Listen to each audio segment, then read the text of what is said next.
ফোড়নে দিলাম 5 ফোড়ন, শুকনো লঙ্কা, তেজপাতা, তারপর পেঁয়াজ কুচি, রসুন থেতো করা,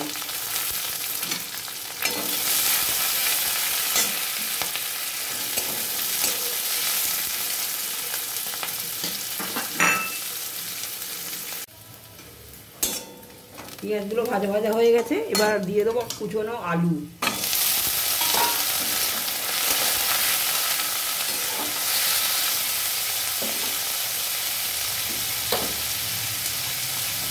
হলুদ, নুন, একটু নাড়াচাড়া করে নেবো। এবার দেবো চিংড়ি মাছ, কুচনো চিংড়ি মাছ,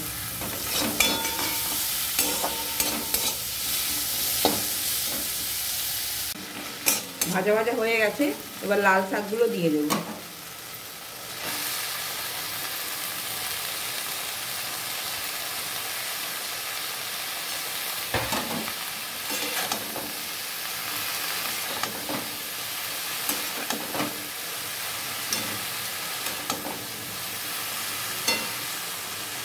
একটু নাড়াচাড়া করে জল দিয়ে দেবো।